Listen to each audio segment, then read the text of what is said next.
Hello, welcome to Sparkle and Chill.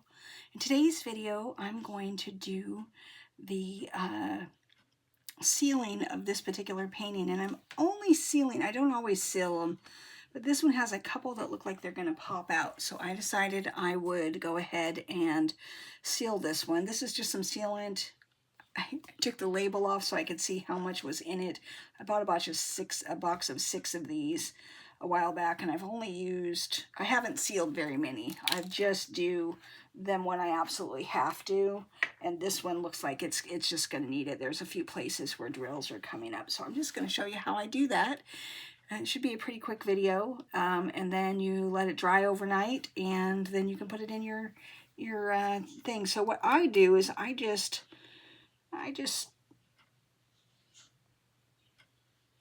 kind of start at the top. Oops, looks like there's some clumping from that. Okay. And then I just use this straightener thing to help move that along. You can actually now that I'm thinking about it, let's do it the way that they show that you can do it this way. Let's see.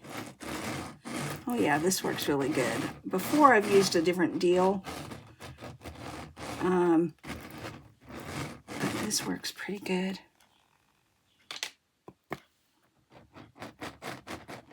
And basically you're just putting enough on it to cover it. You're not looking to leave a huge thick coat on it. I think that's why I like using this, because it kind of moves it along.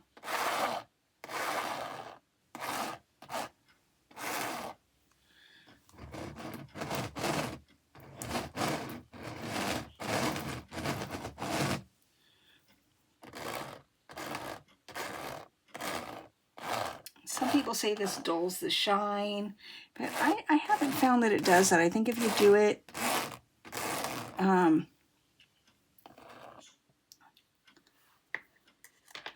I haven't found that it does anyways.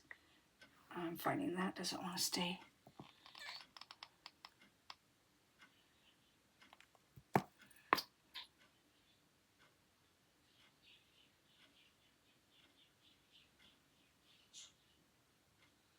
You just want to put a coating over it and then move it along, and this helps to where you can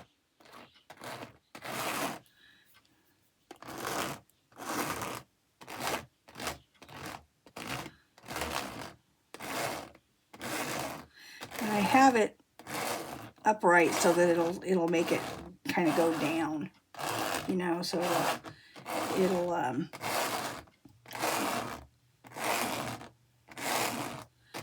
make the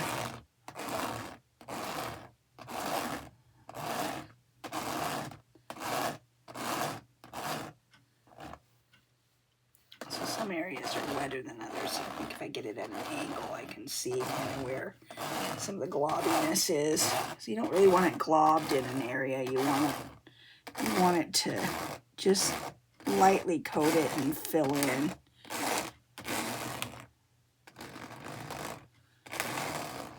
I got a little bit too much up there in that area, not enough in other areas, so that is why this thing works. But this helps to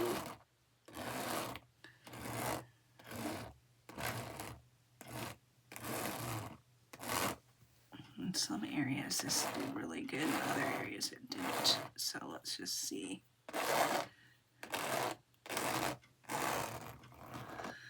But I was seeing some popping, but I haven't really had that happen with very many of mine.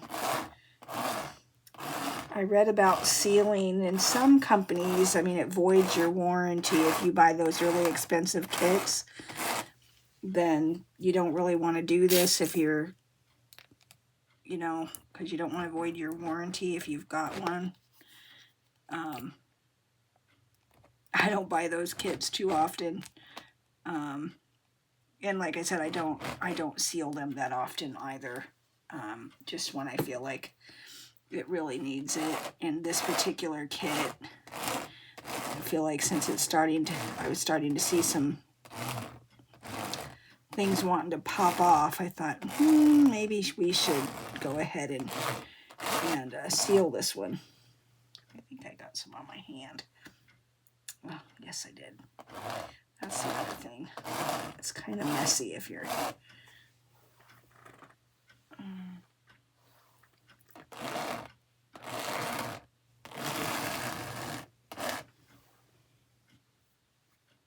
on my hand and not on my desk.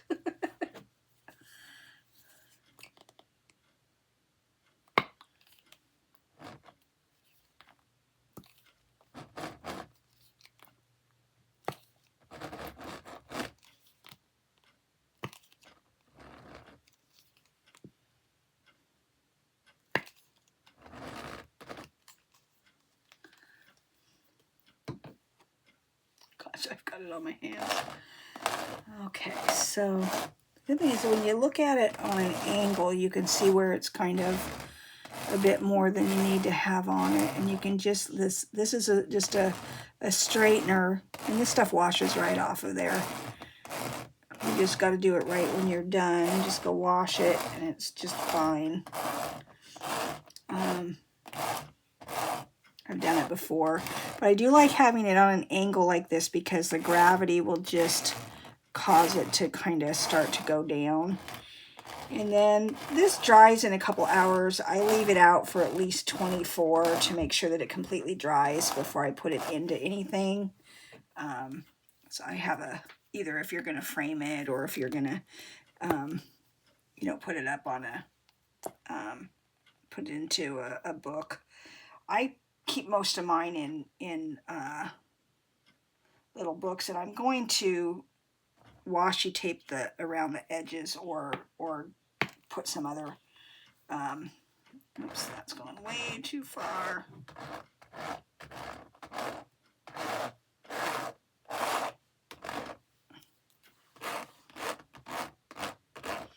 Oh, that works really good.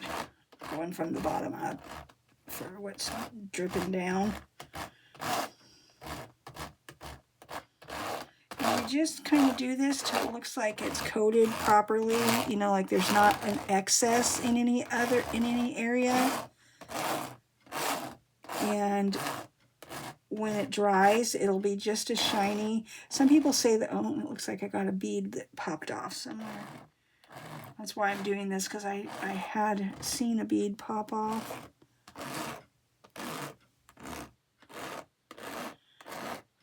So just keep it from, oops.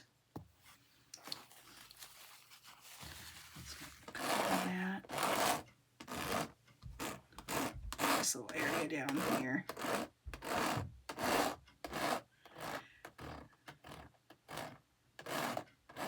Oh, the washi tape is.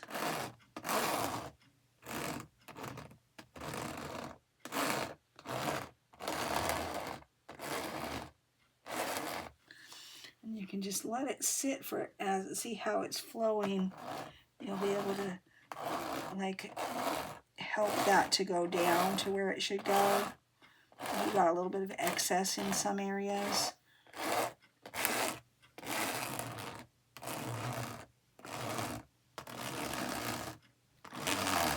And like I said, I'm just gonna try to distribute it evenly. If I've got areas where I got too much on in an area, and you do, I mean, when you're glopping it on.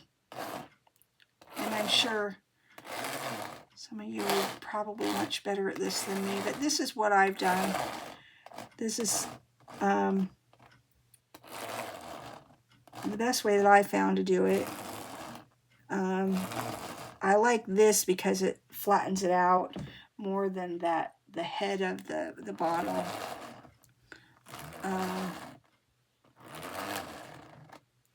And if you got an excess, you can use it like a squeegee and just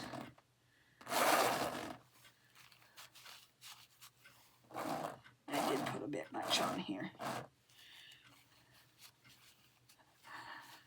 Okay.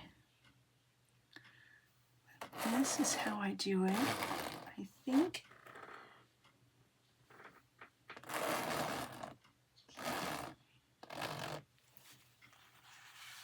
And then I'm just going to go right along the washi tape down there and see, because some of it's going down below that. Because I got a bit more on there than I needed to. I'm throwing things on the floor. And now what I'm going to do is I'm going to let this lay flat. Now that it's dripped down enough, we don't really want it to keep going down, down, down. And that will just sit for a couple hours. It'll be tacky. And then I'm just going to redistribute this a little bit up here while it's laying flat.